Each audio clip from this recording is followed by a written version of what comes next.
Last year, South Korea hit a record fertility rate of just 0.72, the lowest ever recorded in the world. Meanwhile, in the U.S., for the first time in history, women over 40 are having more children than teenagers.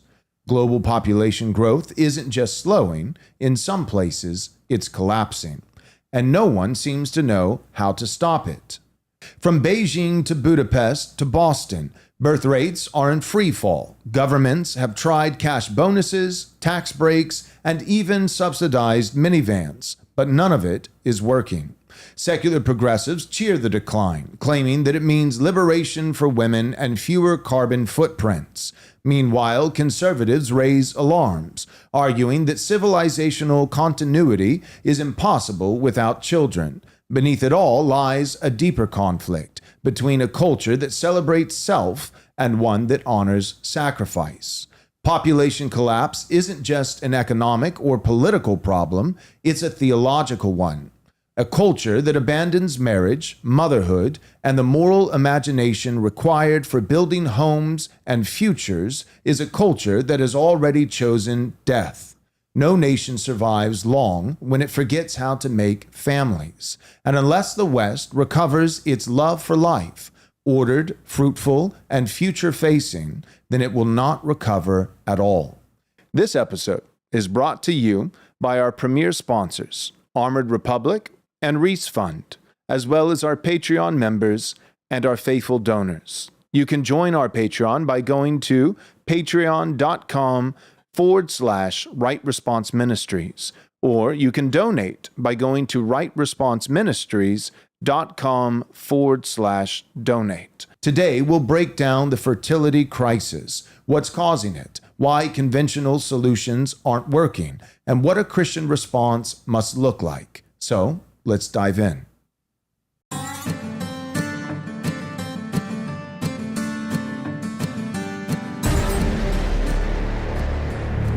All right, GA, welcome back. We're glad to see you guys. It is Wednesday. We have the one, the only Michael Belch back in the studio. Glad to be back. Yeah, his voice is going to be maybe a little rough. Yeah, it was a long weekend. Yeah, I think that was your first sick day in about a year and a half. So you get one. Matt Walsh would say you don't get any, but you get one. He earned it. We did a Zoom meeting 2 nights ago, and your voice was pretty rough. It was pretty bad. So you're already substantially better. Yep. I saw somebody on X again today. It's almost a daily experience at this point, but saying, what is a nation? What is a nation? And I just thought, we should continue to plug your book. Do you want to just real quick tell people the title, where they can get it? Yes, I can answer that question in about 500 pages. No, I'm just kidding. Sure. The book, In Defense of Christian Nations, and you can just find it on Amazon under that title, and it's available in paperback, hardback, and Kindle versions. Right. Christian nationalism is important, but it assumes, in some sense, that we know what a nation is, right, which usually, in most of human history, would probably be a safe assumption. What is a nation? Just like what is a woman would probably be a safe assumption, But when you enter into 20th century liberalism and ridiculous, modernists that are basically just scrutinizing and questioning everything, then you actually have to say, well, here's the definition of a woman, and here's the definition of a nation. And so you can't have Christian nationalism if you don't have nations. Right. And so Michael does a great job in attempting to answer that question: what is a nation from a biblical premise? All right. So Michael, why don't you just frame out our topic for today? Absolutely. So we are going to be talking about the fertility crisis, the global population decline, which actually is somewhat of a misnomer, because there are places in the world where people are reproducing at a high rate. And so while much of the West and developed nations like Japan and China, China's probably not quite developed, are in population decline, there are some predictions that say we're going to be at 10 billion globally by the year 2070, for instance. And so there are places in the world, Africa, Southeast Asia, the Middle East, where population rates are higher, birth rates are higher, and fertility rates are higher. And it's going to be producing, according to our best guesses, a net increase globally. But our concern is that the civilization that we are a part of, Western civilization, is on a drastic downward trend with its fertility rates. And so that's what we're going to talk about today. What I want to do to kind of set the stage is just go over some of the facts, some of the statistics, some of the quotes, because there is a branch of liberal political perspective out there that says two things. It says, number one, it doesn't matter if global population is, or if Western population is going down because global population is going up. So the net is that the Earth is going to be more populated. This is not a concern in any way. The second perspective is actually, this is good that the population is going down. In fact, we have too many people as it is. And if the population of the Earth were a few less billion people, then that would be actually better in the long run anyway. And so there are people who argue either that the global population isn't shrinking, which in a sense is true because of the third world nations that are increasing, or that argue it is shrinking and this is a good thing, right? We just need to manage the decline of the West and of the huge populations that we have in the West.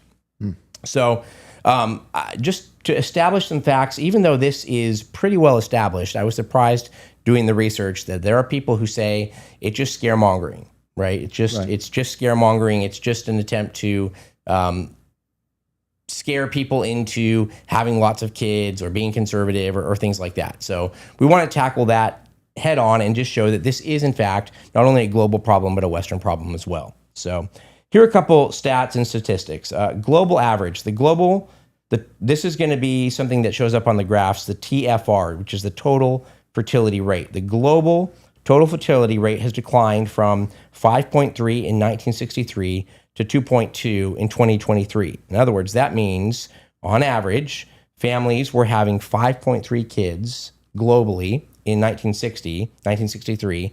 Now, even globally, it's 2.2 kids per family globally in 2023. Isn't that by woman even more specifically than family? I'm not sure. Okay. It might be. Some of the statistics broke it down by women, and some of them, so I'm not sure. I don't remember. Yep.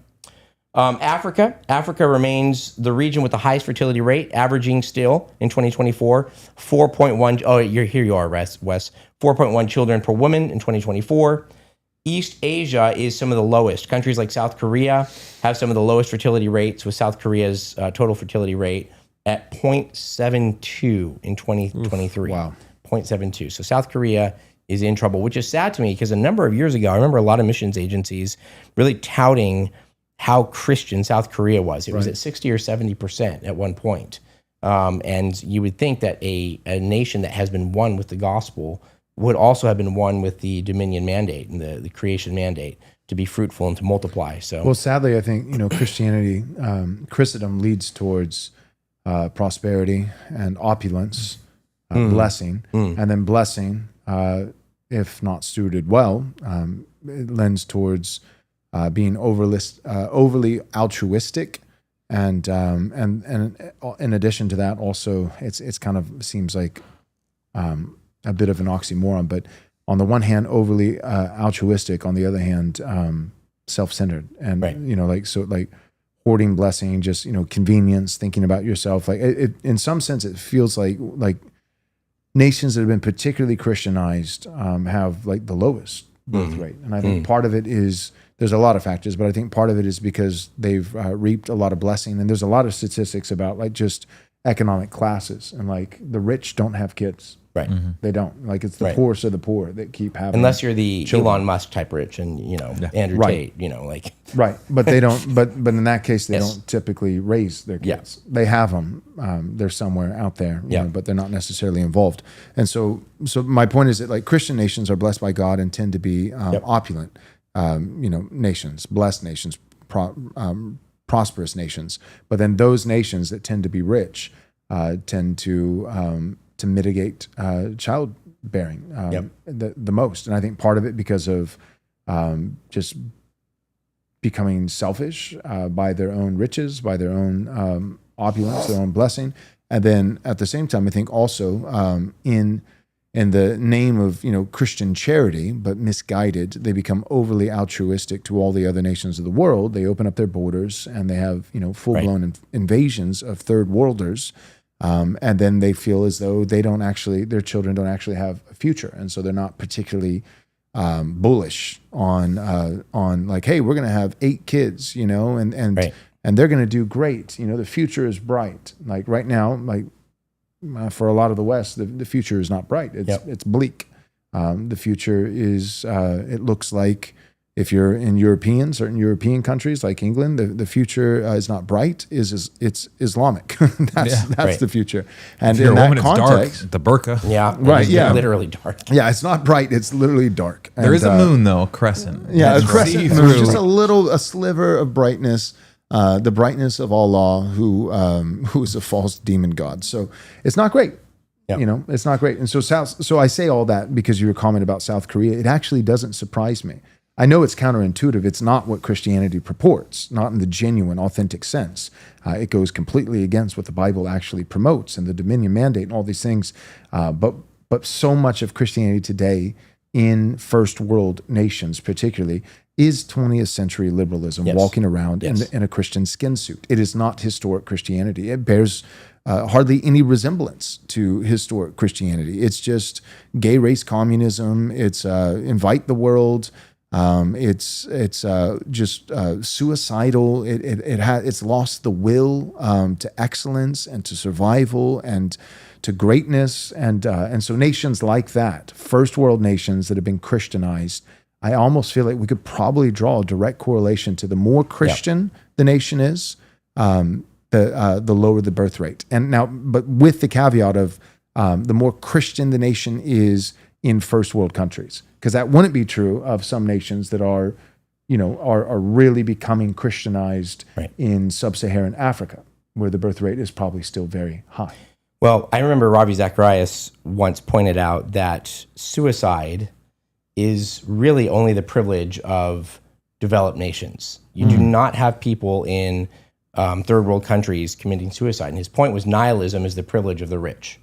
And somewhere along the line, the Christian message and has to deal with the opulence that we've created with so-called developed nations. And that is really a serious hurdle where when you're nihilistic about the future, because comfort breeds that sense of there's no meaning in life because you've had everything and there's nothing that you're striving for, pushing for. Everything has let you down.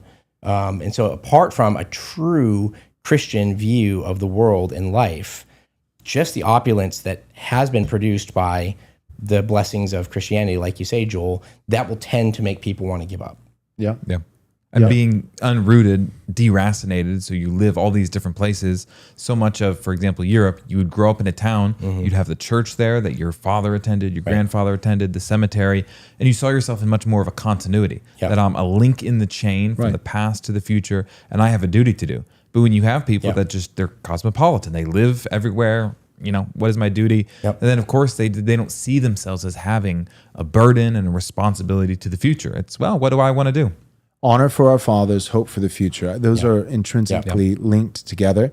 A generation that has been taught that their fathers are a bunch of racists and they're not worthy of honor at all. That's right. Is usually not going to be a future-oriented nation. If you sever people from their past, like what you said, Wes, deracinated people, if you sever them from their past, honor for the past, honor for fathers, and hope for the future. I don't really know cultures, any culture that has no honor for their fathers, but has all of this ambitious hope for the future. So if you can sever people from the past, or get them, better yet, get them to actually hate their past, to feel a sense of guilt and shame for their past, to dishonor their fathers, then they're not going to be probably a future-oriented people, and like I saw on X just the other day, somebody posted, a picture of this couple, that made the news of having like a farm and an estate, and it was sizable, that had been in their family for 25 generations. and they're They're sitting British, right? They're British, of course, classic. So they're your classic Christianized white Westerners in Europe, of course, England, no less. And they're sitting on the couch and they're smiling as they're being interviewed, and they say, it's the estate has been in our family for 25 years, and we're selling 25 it. generations. 25 generations. I'm sorry, and we're selling it. Wow. And that, I mean, that's kind of your quintessential boomer. Like there are exceptions. Like I'm not saying that every boomer is terrible. There are godly boomers, but you can look to a generation and say, on the whole, right? Speaking in generalities, this generation is known for X, Y, and Z, and I'm fine with that. And it's not just to pick on boomers. Like if people want to say, in general, millennials are limp-wristed, overly sensitive, PC to the max, politically correct. Then I would say, that is a generally true statement. Yep. Millennials were the participation trophy, generation. However, millennials did not go to the store and purchase those participation trophies for themselves. Boomers. So I think every generation, you can do this with nations, with people, right? You can say, well, this particular people group has these strengths in a general sense and these weaknesses in a general sense. I would say Europe, like white Westerners in a general sense, not each and every individual, but in a general sense, I would say are gullible, cowardly, and suicidal, right? They're kind of content for their entire civilization to end with their generation. So you could say that about a particular people. You can also say it about a generation. And my only point in bringing up the boomers is when I think of that severing from honoring fathers and that being linked, honor for fathers being linked to hope for future. I don't know any generation, that worked harder to sever honor for fathers than the boomers. The boomers, even just speaking theologically in seminaries, like they were the generation of critical analysis of the text and questioning everything. Are we sure there's really a virgin birth? Probably not. Was it really a bodily resurrection? Right. Probably not. Do we know that these 66 books of the Bible are actually, infallible and inspired? Probably not. The boomers, they took 1,000 years of Christendom and questioned all of it and just lined it up on a wall, got a firing squad, shot 1 million holes in it, and then said, what's happening to our country? Well, they were a product of the postmodern perspective, as much as the academia was. Like the postmodern pill was really, really devastating in that sense of like, there's no meta, there's no narrative, there's nothing we can trust. That's true. And a lot of that was started like in the 1920s. There was a lot of critical analysis towards theology, towards inerrancy and those kinds of things. That is true. That did actually start a little bit sooner, even pre-World War II. Well, German rationalism, like even Machen in his time was going over and being really confronted back and forth. Like, I don't know, this higher German, it was liberal theology. This higher German rationalism is pretty compelling. They did a number. All right, let me hit a couple graphs here before we go to our first break. So Nate, this is image 1. So this is specifically focusing on Europe's fertility problem. So the dots on the screen, the one that's open is 2011. The one that's filled is 2021. And so this is just showing the average number of live births per woman in the European countries in 2011 and 2021. And so there are a few countries where it has increased. Czechia?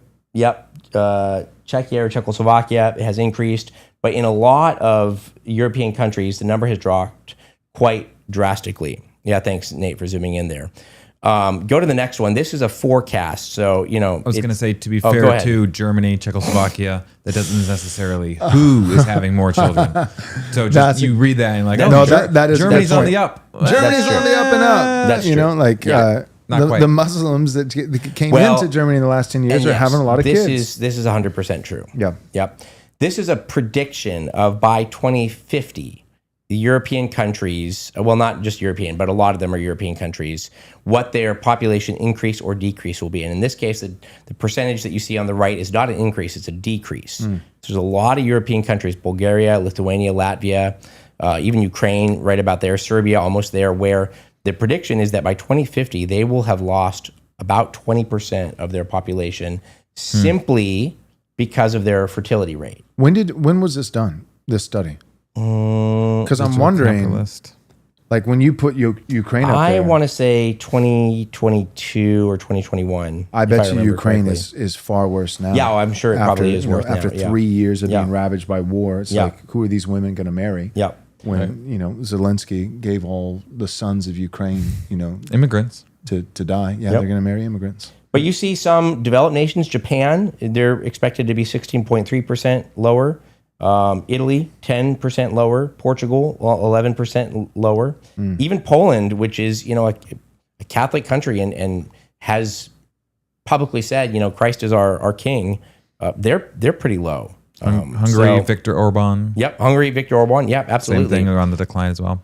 And those countries too, I know for Poland and Hungary, they have pulled out all stops to try to actually fix this. I don't want to jump ahead of you. No, go ahead. But don't be looking at them and like Poland's like, these are falling. I wonder if they'll reverse. South Korea has been trying for decades to fix their problem, not been able to do it. Poland and Hungary, pro-family policies, all these different things, they haven't made a dent. Like those trends are still in place. Yep.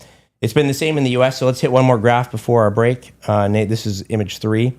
So this is trends in U.S. birth rates, and this is from 1980 through 2020, and you see 2007, 2008, there's a steep decline, and it has not, maybe right in 2014 or so, there was a slight upward trend, but it has just continued to drop. And I have a quote from the article that this came from. This says, commenting specifically on this phenomenon, on it starting in 2008, the theory was for a long time that it was related to the housing crash in 2008 and discouraged people from starting families. But the conclusion of the paper that published this study said this: no obvious policy or an economic factor can explain much of the decline. The onset of the Great Recession clearly played a role in the early stages of the decline, but beyond that, it's difficult to identify any political or policy or economic factor that can statistically account for the continued decline. And the point is what you said earlier, Wes, and this will be my last comment, and you guys can chime in before we go to the break if you want. But there is a westernized first and second world problem globally in the U.S., in Europe, in developed Asia, and like Wes said, people aren't sure what's causing it. It's a variety of religions, although it's true that even immigrants, Hindu and Muslim immigrants, they have higher birth rates, but it's a variety of level of developed nation, religion, predominant religion of the nation, economic circumstances within those nations, and it seems like generally the Western and developed worlds are dropping substantially in their birth rate and in their populations. Yep. All right. When we come back, we're going to talk about some theories about why this is happening and, weigh in a little bit on a Christian perspective on this. Our sponsor, Private Family Banking, wants to help you with one money move that'll implicate itself in multi-generational wealth building starting the first day. They help you to avoid taxation and to draw compound interest to your money. Now, if you're a high net worth individual, someone who has maybe even $10 million in net worth, then they can help you even more. W-2 workers, contract workers, business owners, it's all about cash flow and making tax-deferred gains on all your money for the rest of your life. Don't avoid this. It's a big move, but it's a great time to make it. Click the link below and you can get on Chuck DeLauterante's calendar and he'll go over your background and what you want to accomplish. And he's going to help model a program that exactly fits your needs. So go ahead and send an email to chuck@privatefamilybanking.com. Again, that's chuck@privatefamilybanking.com, or you can click the link below. Make a free discovery call now. America is a country that was founded for the purpose of allowing Christians to do their duty before God and not to have their consciences ruled by the doctrines and commandments of men. Reese Fund exists in order to see the 10 Commandments properly applied, not just as a plaque on the wall, but to actually be used in business as though they're commandments from God that we're supposed to obey. Our goal is to find businesses and to buy them and to build them up. We want to find manufacturing businesses and use them to make sure that we can maintain our capacity to do things here. Reese Fund, Christian capital, boldly deployed. All right, we're back. You're back. Some would say we're so back. We are. We're more back than we were the last time we were The back. birth rate is not so back. All right, so what do we think it is? Well, it's interesting. The question that a lot of countries are trying to figure out is why this is happening. And like Wes said, some countries are putting significant effort into this. They're buying minivans for families that have more kids. They are giving longer maternity leaves. Trump has proposed a $5,000 stipend for families that have a baby. This one, maybe if your kids are around, just give it a pause for a second. But in Japan, there has been some industries where they have gone to a 4-day work week so that, I'll say it tactfully, mom and dad would have a third day to be home alone while the kids are at school to try to incentivize certain child producing behaviors. Yep. That also has not really had much of a dent in Japan, and so this is actually quite a question that a lot of leaders and thinkers around the world have tackled and have really put some serious consideration into. Yep. Yeah, for me, I think there's a lot of different contributing factors. Women in the workplace, not being at home. We'll talk more about that in a moment. But also, like, just chemically, for lack of a better phrase, or biologically, maybe I should say, but just lower testosterone levels. Yep. Like the average woman is just, she's just never going to have the libido of the average man. Not even close. I mean, it pales in comparison. Like women have sex because of men. Like everything, that I feel like there's so much, even, just economically. And when you think of like the markets and everything, it's all geared around like, selling products and things for men to, somehow, get lucky, as the world would say. But even within the confines of marriage, it is pretty rare. And, every woman is going to chime in, in the comments, I'm sure, and say like, oh, not me. I love my husband and blah, blah. And that's great. Then, well, that's not the way general group dynamics work. Right. You would be the exception, and good for you. Praise God for that. A wife who, her libido meets her husband's, that's great, but that is not the average. And so then what do it's the husband predominantly. What I'm building up to is it's the husband predominantly who is initiating sexual intimacy. And so what do you do if the husband has, a quarter or a third the testosterone levels of men, the average man, just, 50 years ago.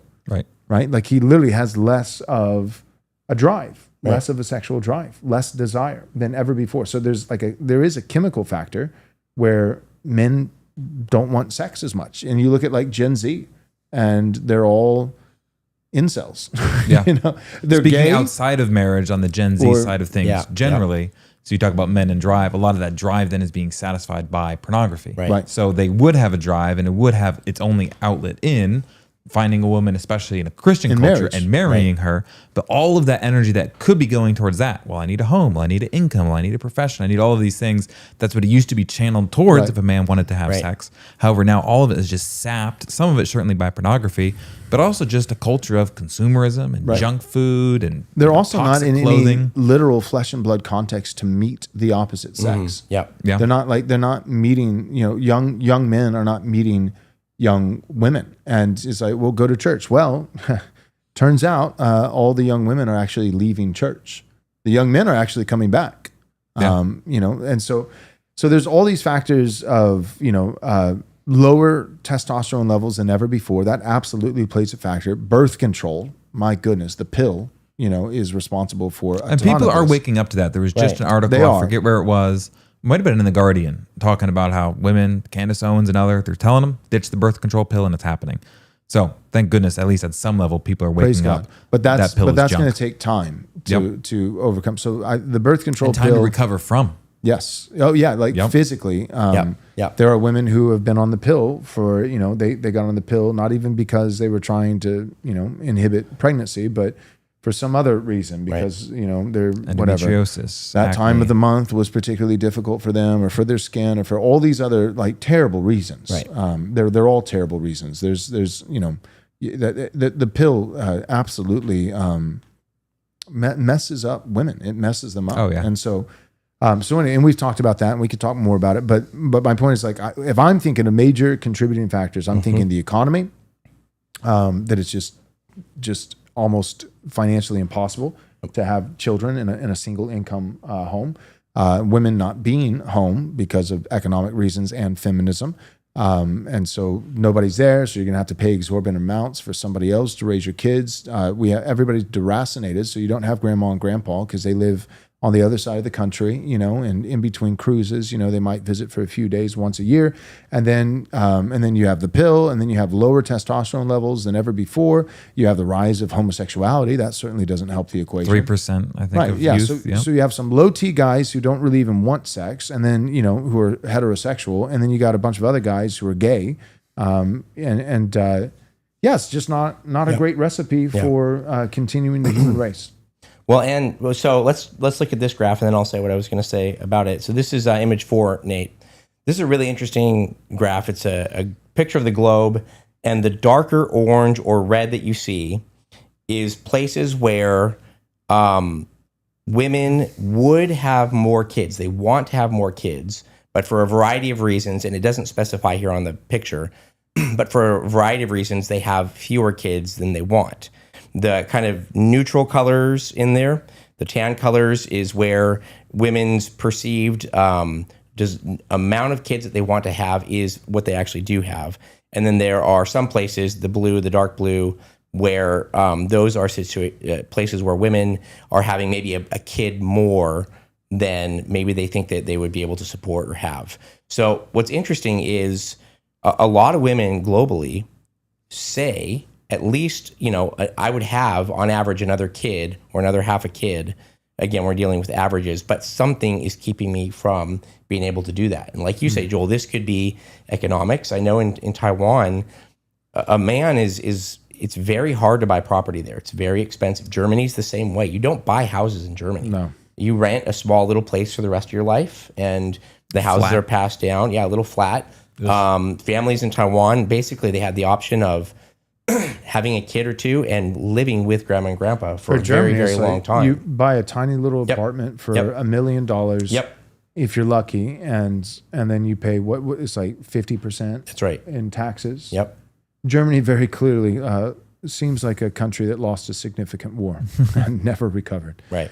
They're just a defeated people. I remember going to Germany when I was in high school, and all the men, like physically, like looking at the ground. They wouldn't even quite make eye contact when they spoke to you. It's really sad. I did see Hermit's correction. Thanks for that, Hermit. I'm thinking too of like the fact that China reversed the one-child policy in 2015, which was quite a while ago. Their population is largely aging out too. So, well, that policy, because it was mostly disadvantaged women, so it favored one-child policy, favoring of one child only, and then a lot of abortions were carried on girls. That's correct. And so it's destroyed Japan, China, and to a certain effect, Korea as well, because then there's a dearth of women. Like the average, I've read a paper a while ago, but the average male in Japan is 29, single, never even kissed a girl. Like that's just no the option average. to, because the ratio is off. And it's not like, oh, he's not getting out there. There's tons of opportunity. Australia is one of the one places actually where there's more women than men. But that terrible, wicked policy in China has destroyed now for a generation the actual literal availability of women to marry men and to have a family. Talking about the one-child policy. Yes. Yeah. So that's one thing that people look at, and they try and explain what's going on around the globe. That is that it's for a variety of reasons, economic or cultural, it's just not feasible to have more kids, where women or families would like to, but they can't, or they choose not to for a variety of reasons. Okay, so that's the first way that people trying to explain this. The second one has to do with the potential, and here we delve into the conspiracy a little bit, but of global control of population, and the idea that it's in the best interests of those who are in control to have the global population decrease for a variety of reasons. And we're going to play 2 clips from Tucker Carlson's most recent interview. And the interview is about the global banking system and how This was a fascinating. this was episode. super interesting. Yeah, you guys should go check it out. I did find it a little funny. It's like centralized bankers That's right. versus the West, and I was like, you're telling me that there's a profession known as centralized bankers, and that they're somehow trying to oppress and destroy the West. You're telling me this for the first time. Who are these bankers? Who are these bankers? Alex That Jones, doesn't do you know sound who right. they are? The globalists, the Marxists, the bankers. Okay. All right. So Nate just told me that we only have the 1 clip. So I'm going to summarize the first one because it's important for the second one. Okay. The guest is saying that there's a link between global currency, the control of global currency and finance, and AI, and the emerging need for energy. Because AI takes so much energy,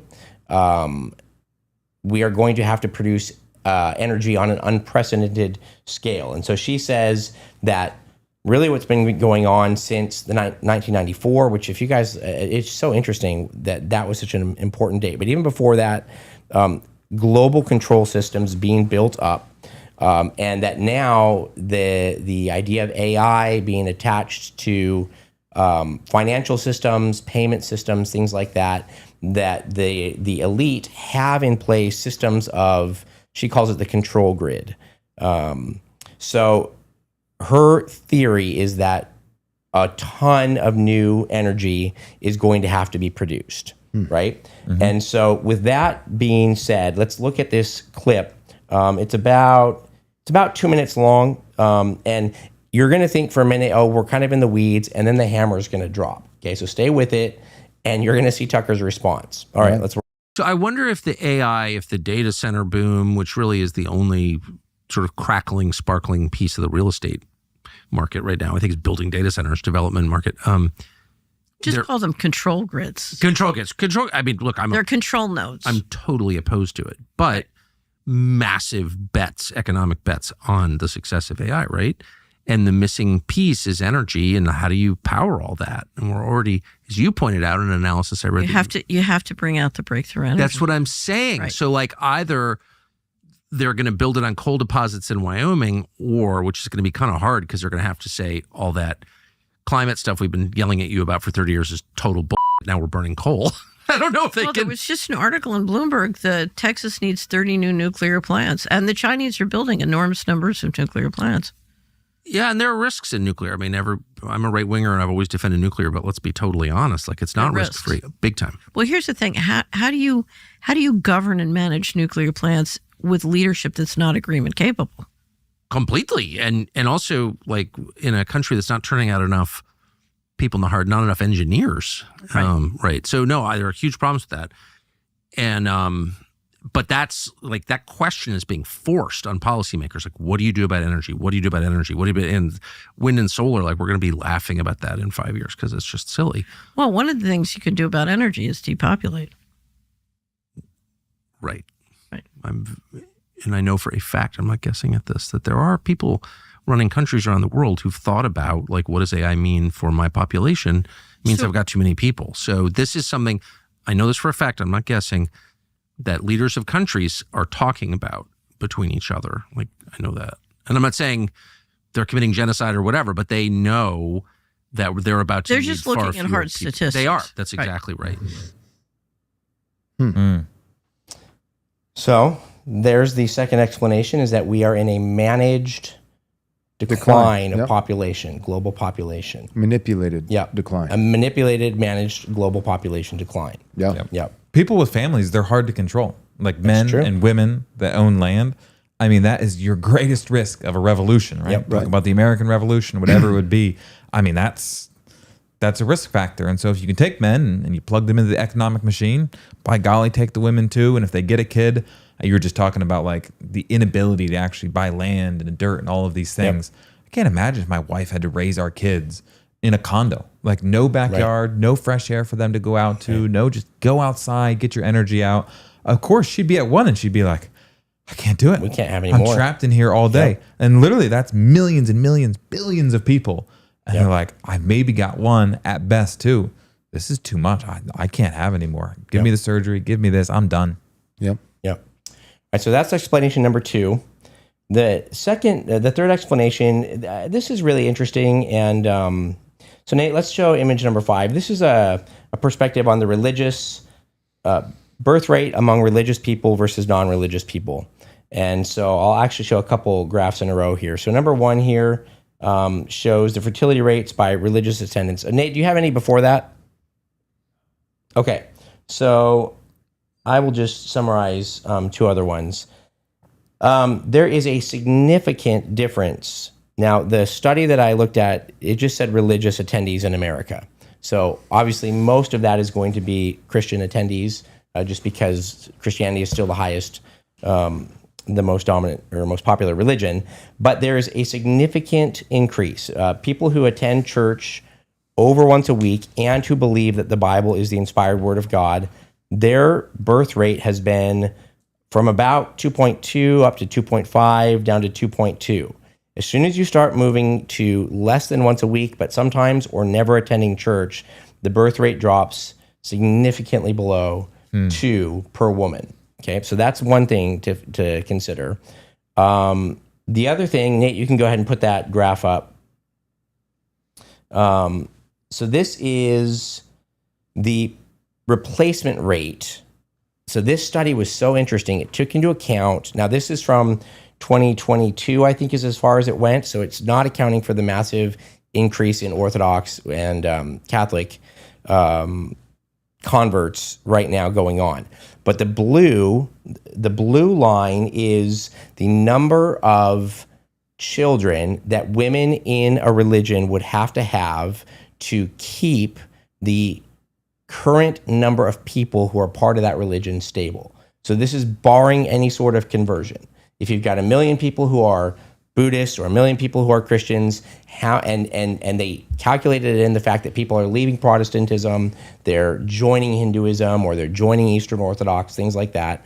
This is how many people, how many kids a woman in a particular religious group would have without conversion or evangelism or anything like that to maintain the level of that many Christians or Mormons or Jehovah's Witnesses, etc. And is that related to because they're dying only, or because they're dying and leaving? It factors both in. Okay, so Nate, put it back up. So it's taking in consideration, like right there where it says Catholic or Orthodox, yes. Eastern Orthodox, it's saying that they the average Catholic or Orthodox woman, and this is for America? Yes, this is in the U.S. In the U.S., would have to have on average, a little bit above 3 children in order to just maintain the current numbers of Roman Catholics and Eastern Orthodox in America. And that's not just because all the Roman Catholics and Eastern Orthodox are all 80 years old and dying, right. But because people are leaving. But this was done in 2022. Yes. So and the some red of this bar, has probably changed. The red bar is the actual rate. Okay? So there are no religious groups that are Christian. There are some all the way on the right where it says other religions. This is, they went pretty broad. They went even into like Native American religions and things like that. But there are no real Christian religions that currently on their own have a high enough fertility rate to just keep their population stable and steady with the trends of people leaving Christianity and Protestantism for in the Pentecostal US. churches. The Pentecostal church. Oh, you're right. The Pentecostal church is high, and that makes sense to me. Yep. Like, and I don't mean any. I was Pentecostal for a time, so I don't mean to disparage Pentecostals. They're brothers in Christ. I guess it depends which stripe of Pentecostal, but like Assemblies of God. Like these are Christians, brothers in Christ. We have some theological differences, but we're grateful for them. So I don't mean to disparage, but this would be my theory, my working theory on that is I do believe that Pentecostalism, number one, it has been, over the last like half of a century, it has been the fastest growing denomination within Christianity. So part of it is probably just rate of attrition of people actually coming into Pentecostalism, but then also I would imagine that that part of it in the case of Pentecostals, because like right there, that red line, it's saying that they're having the most kids. Well, and the non-denominational Christians actually are up there too. Yeah, so non-denominational and then also Pentecostal. And my guess is, kind of like what I was saying earlier, there's, you can look at like economic status, of like richer nations having fewer children, poor nations having more children. But not just economic, but I think you can also look at like education brackets. Like people with PhDs aren't having kids. Right. Not for the most part. Whereas like people with high school diplomas, are having more children. And when it comes to Pentecostalism, again, not trying to disparage genuine brothers in Christ, but the doctrinal standards, like Pentecostals, it doesn't tend to attract a lot of intellectuals, highly educated people, or high class people economically or in terms of education. Pentecostalism tends to attract more blue collar, Right. Either lower to middle class, high school diplomas, maybe a few bachelor's degrees. And again, I'm speaking on average because somebody's going to, email me and say, well, I know, one guy who has a PhD who's a Pentecostal. Right. It's like, I'm sure there's one guy. I bet there might even be three, across the whole, but, so I get that. But in terms of group dynamics, like I was raised, like small, like I think of small rural Texas areas where I was raised.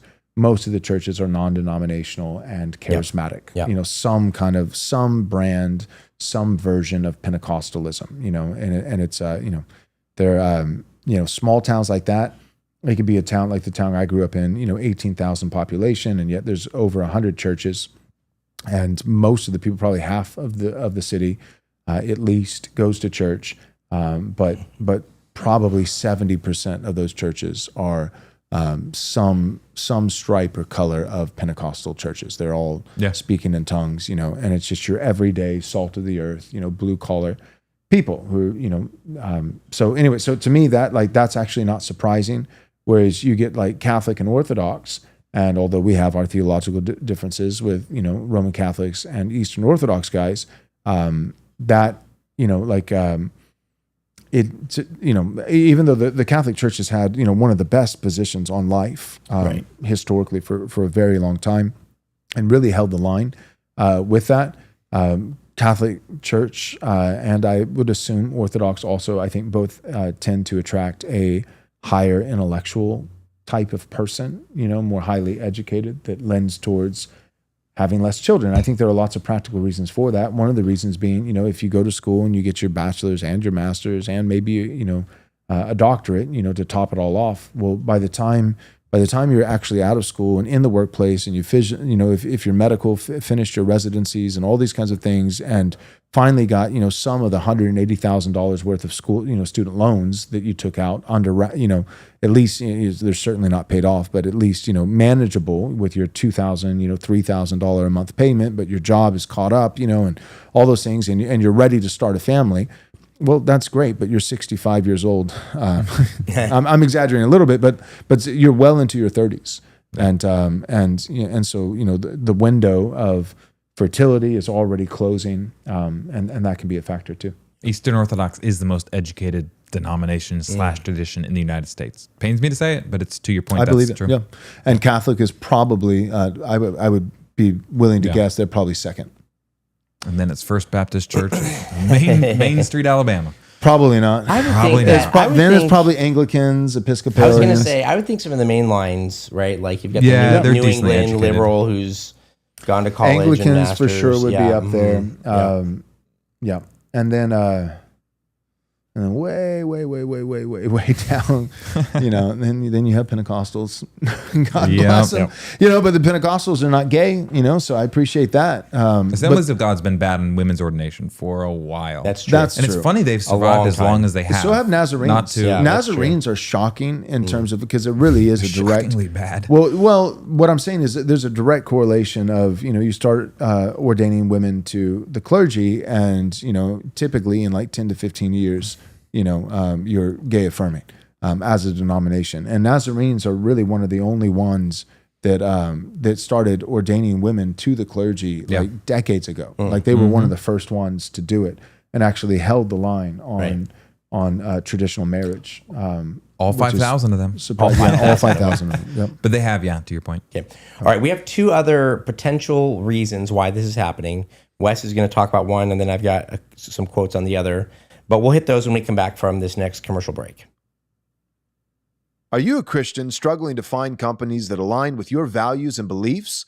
Well, then Squirrely Joe's has you covered for all your coffee needs. All of their coffee is hand-selected and roasted fresh every day by a family of fellow believers.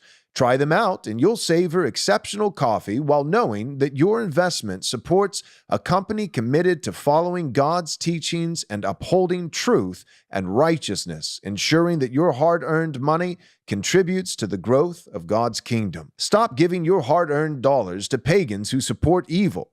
Right Response listeners have access to an exclusive deal. Your first bag of coffee is free.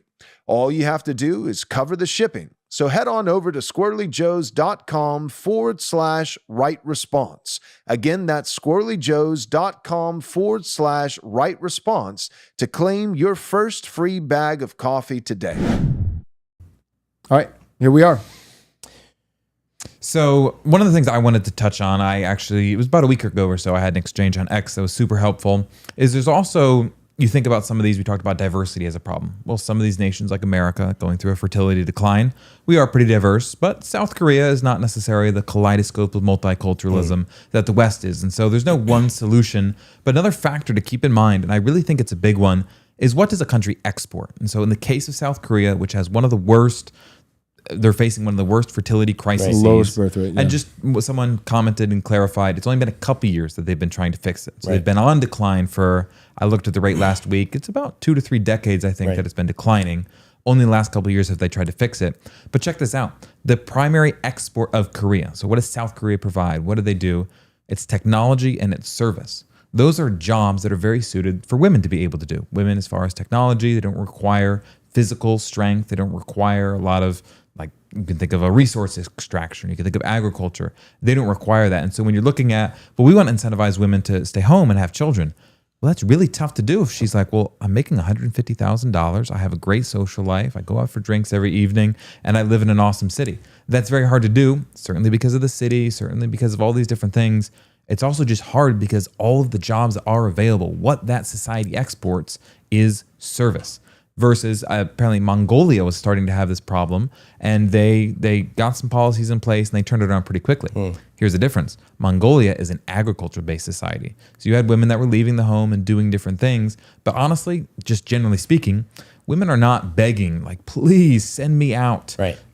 Send me into the mines, send me into the forest, send me out there to get some cobalt. Like, it was much easier if your primary export is something physical like that, really only men can do it. It's a lot easier in those cases to reverse it, to say, hey, men, you want your wife to stay home, but I understand rising costs made that happen. Here's a tax cut. The wife goes, thanks goodness. I was just working a desk job anyway. Right. I wasn't really suited to it. I wasn't making much money. I didn't have a robust social life. I'm happy to go home. Now we're able to afford it. So every single country is going to have a different dynamic. Yep. What are we exporting and what type of jobs are women occupying instead of being home and having children? Real quick, I got to point out somebody in the chat named Adam, which I appreciate you being here, Adam, and listening, but I want to help you out a little bit. He said, homes in Los Angeles are $1 million unless it's a gang-infested area, and rents are $4,000 plus. In addition, medical insurances cost me, wife and son, $2,500 a month. Add car payments, insurance, life insurance, food, utilities. Good luck, right? Good luck having a single income home where the wife is able to stay at home and raise the children. So I wrote a little book. It's called Fight by Flight, and the solution to the problem is what the heck? And everything that is holy and good in the world, why? Why are you in Los Angeles? Get out of there. Problem solved. All right, continue. All right. Well, we have, these are some of the... I live in hell and it's not particularly family friendly. What could the problem be? Like my next door neighbor is Lucifer, and we're trying to raise our kids to fear the Lord, and hell it's just not conducive to having a family life. I don't know what the problem could be. Yep. Leave. All right. All of these have some explanatory power and I'm sure there's a degree of validity to all of these theories that we have just talked about. But I think, Wes, you mentioned it earlier, really at the core of this is women have been sold a bill of goods and men have been sold a bill of goods too. And it's easier for the man if he doesn't have to apply himself and become excellent at his trade or his craft to support his family, to allow his woman to go out into the workforce. We've talked about feminism a lot, and the link between feminism and a woman being in the workforce, not wanting as many kids, rejecting the mandate to be fruitful and multiply. It goes without saying almost. But these were two quotes that, as much as we've talked about it, they still managed to shock me. So I'm going to read two quotes, and these are from feminist perspectives on the global population, or at least the Western population decline. So here we go. This is the first one, and it says this. According to one perspective, women have greater autonomy and fertility decreases as more women engage in higher education and employment. Having access to better education means women have more control over their relationships, increased knowledge of contraception, and more say in family planning. An increasing number of women have chosen to postpone having children to continue their careers. Having children also compromises the opportunity to earn more when women's incomes grow in comparison to those of their male spouses. This was specifically talking about the drop in fertility, even though Africa is still above the rate that they need to sustain Replacement themselves. rate, I think it's called. 2.1. It's dropped over the last couple of decades. And so this article was saying actually it's good that it's dropping there, because what it proves is that the quest and the conquering of women's rights is marching on, and it's even getting to Africa, where now we're going to see lower population rates in Africa, because finally women boss babe, feminism, contraception has arrived even to the it's almost like a missionary effort. You think even to the farthest parts of the globe, right? The gospel is going to go. No, even to the farthest parts of the globe, the message of good news for women, that they don't have to, be subject to their husbands, that they can work, that they can choose, they can have contraception, you can have abortions. It all. Yeah, and so that was surprising that they were happy that the fertility rate in Africa is dropping so quickly. Wow. Thanks. I hate it. Yep. Quote number two. Quote number two. This is from an article called "The Global Fertility Crisis is Worse Than You Think." And the quote is addressing some claims that The Spectator, which is a magazine or a newspaper, was saying, and this is the point of this article, was to say, this is one of the ones that claimed, yes, the population is decreasing and it's a good thing. So it's trying to debunk a bunch of the scare tactics. It calls them scare tactics that The Spectator was pointing out. The Spectator was saying, no, population is declining. This is terrible. We need to do something about this. Okay, so here's the quote. The above claims in the Spectator article don't just get the facts wrong on population, but they form part of a wave of pro-natalist articles falsely scaremongering that low birth rates are a cause for alarm, when instead they should be celebrated. We should celebrate low birth rates, as it means more enlightened, empowered women who have agency over their lives, women who are educated, employed, and have limited barriers to accessing modern contraception, and instead focus on how ending global population growth and reducing our overconsumption of resources are key to solving the environmental crises the world faces. Ugh.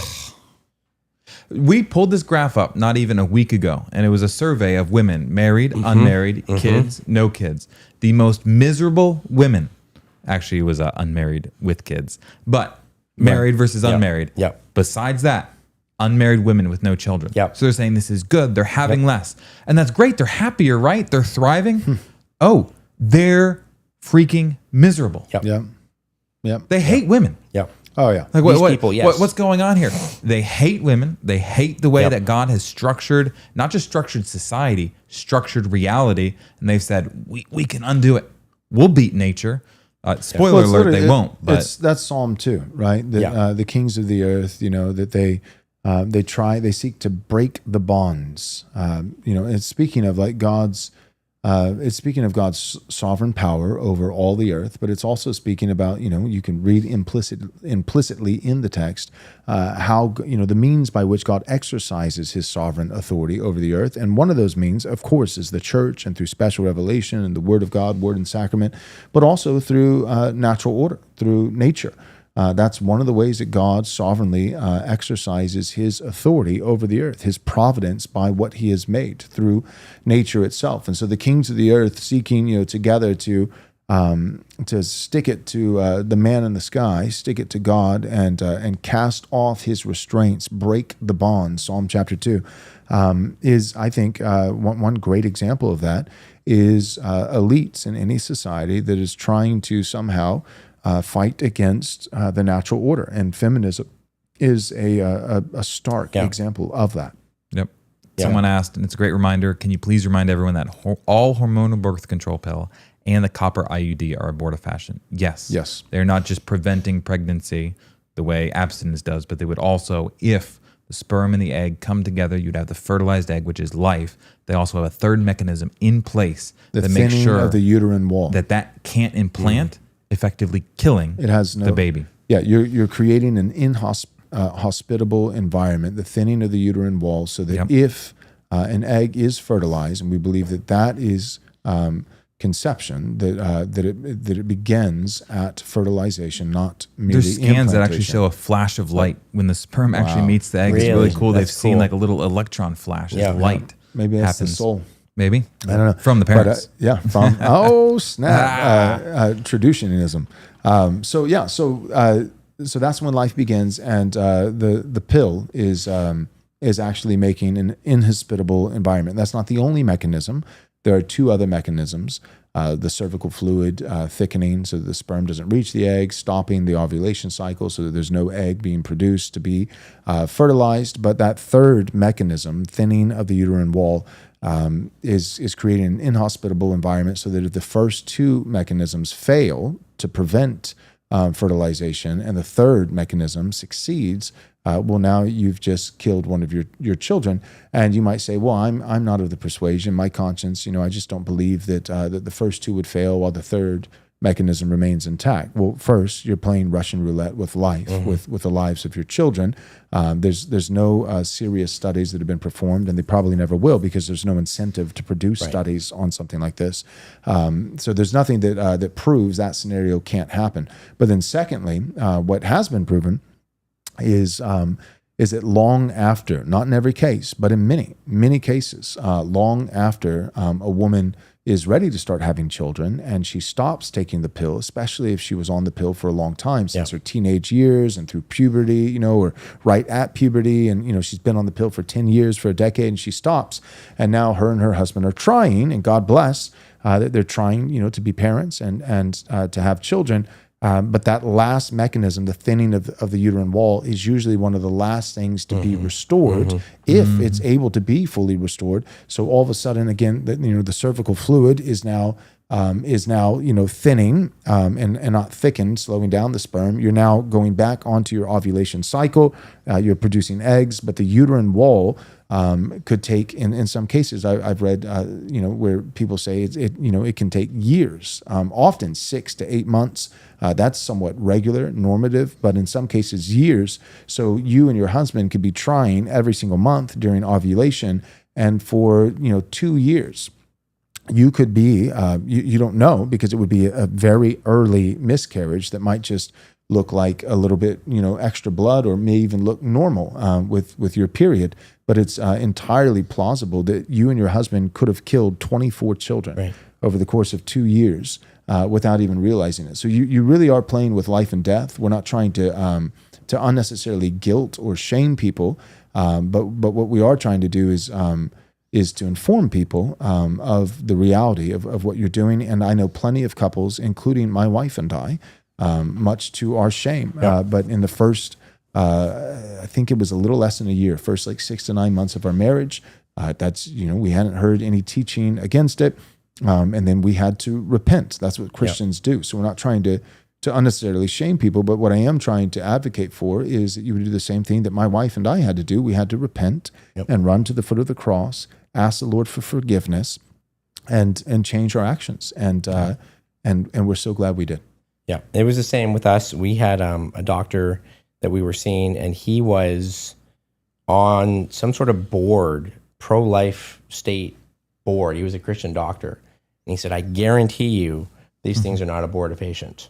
Right. And he said, I would not say that I'm on the board of this Christian pro-life doctors organization, blah, blah, blah.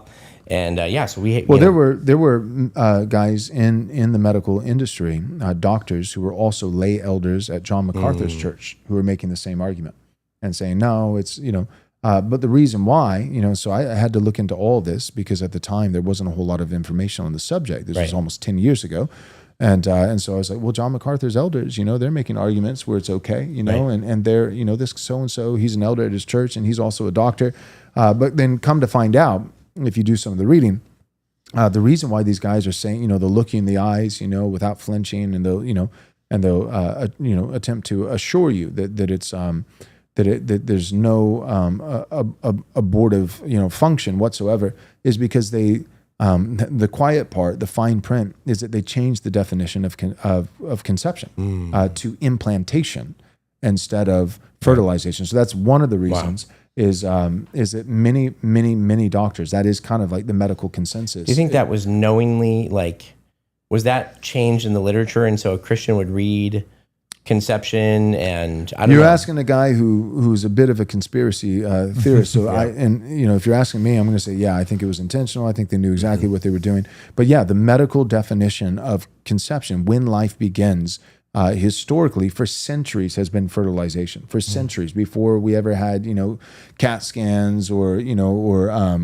sonograms or any of these, before we even knew all the inner working dynamics of medically and could articulate it, there was still just this consensus, overwhelming universal consensus that conception began at the moment of fertilization. And that is not just, for 70 years we believe this. No, for centuries and centuries and centuries, arguably all the way back to some of the church fathers. And you can find it in some of their writings. And so you're talking about 18, 19, 2,000 years, 1800, 1900, 2,000 years of believing that fertilization was conception. And then really just in the last few decades, a very novel and recent change in that position, and a quiet change that wasn't communicated for most people. So they would just say, this does not, it inhibits conception. It does not risk aborting life after conception. But then you look at the fine print, they move the goalpost to where conception actually happens. No longer fertilization, but implantation. And that's how they were able to make the argument. People will say, well, Aquinas talked about a period of several days or weeks even. The point was they didn't know how quickly fertilization happened.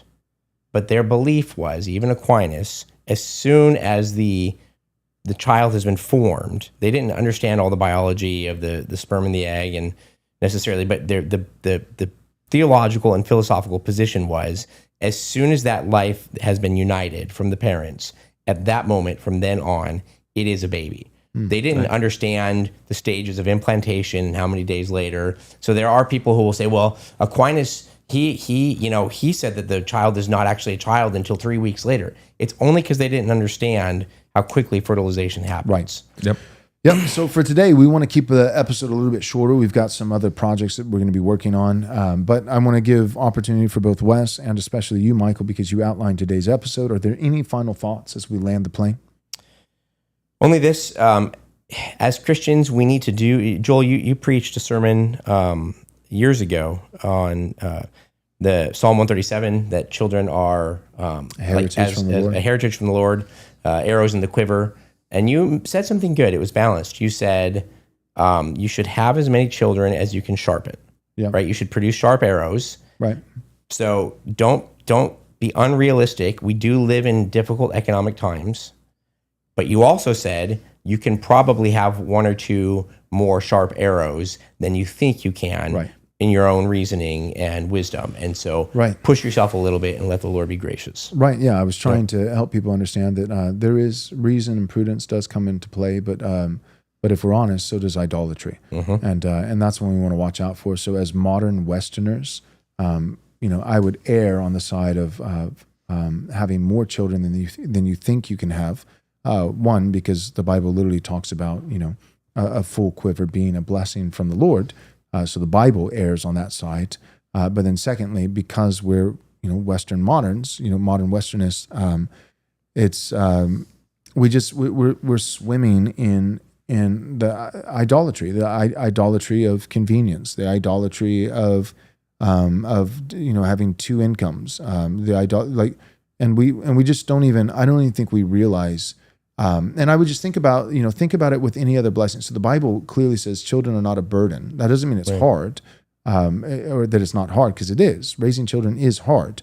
But the Bible definitively, objectively calls children a blessing, a heritage and a blessing from the Lord. And so with the best blessings in life, the best blessings they're good, but they're not easy, right? So it's good, not bad, blessing, not burden, but difficult, not easy. Right? There's lots of things that are a blessing, but they require management and careful stewardship and vigilance and diligence. $1 billion. Wisdom and prudence. Exactly. So compare it to anything else. And that was what I was building up to. Compare it to any other blessing, right? So like money is a blessing, but lots of money with many people can bring about ruin.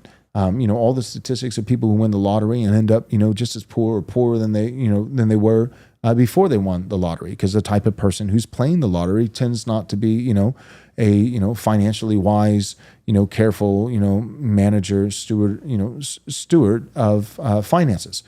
So money is a blessing.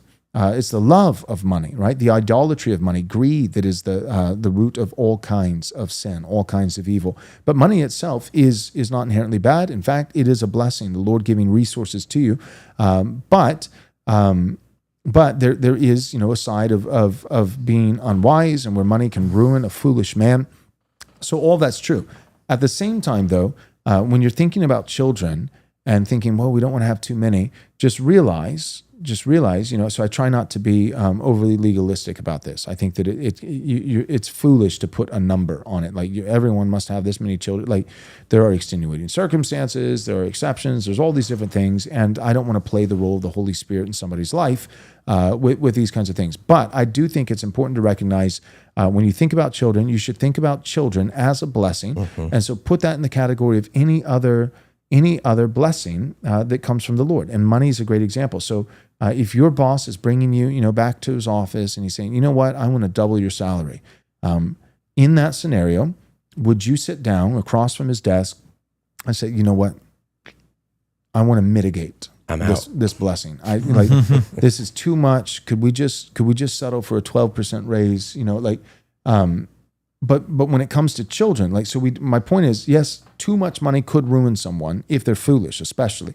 But by and large, more often than not, we don't go out of our way actively, carefully, diligently mitigating. Like I want to make sure, if there's anything that I'm doing in life, I want to work 24/7 to make sure that I don't make too much money. Right? There's just not a lot of people thinking in that way, right. and good, because that's pretty stupid. If a lot of people were thinking like that, I'd probably be concerned. But we do think that way with children.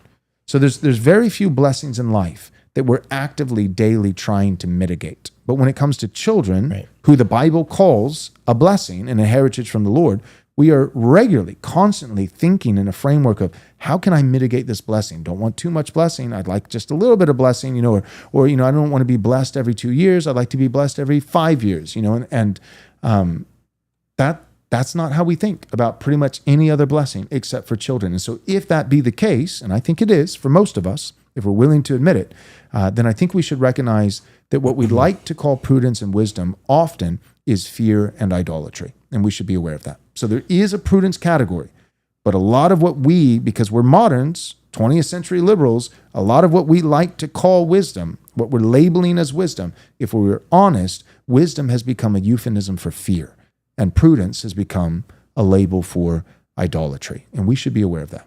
Real quick, the Joyful Wife asked the name of that sermon. If you go to the Right Response YouTube page, there was a 3-part series on Psalm 127. So you can look up Psalm 127. Right, I think it's only 5 verses, but I ended up preaching it 3 times. Just cooking. But that particular sermon was part 3 of the series, and it was called Children Are Arrows. Yeah, sometimes I'll do a 3-parter because it's like there's so much in the text. And then sometimes you do a 3-parter because you're like, I'm going to preach the same sermon, and by the 3rd time I preach, it's going to be fire. So good. Sometimes it's just like you need, 3 strikes you're out, and sometimes you need 3 tries in the pulpit, to get a text right.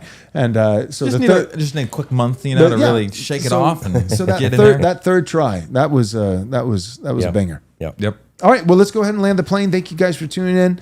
We appreciate it. Nathan, there was, I think, 1 super chat. If it's something short, I'll get to it real quick just to honor him. Yep. This is from the Salty Sailor. He gave us $5. Thanks, Salty Sailor. We appreciate it. He said, learned a lot today, as always. Thank you, brothers. Thank you, Salty Sailor. And everybody else out there, you stay salty as well. And we will see you, Lord willing, on Friday. Yep.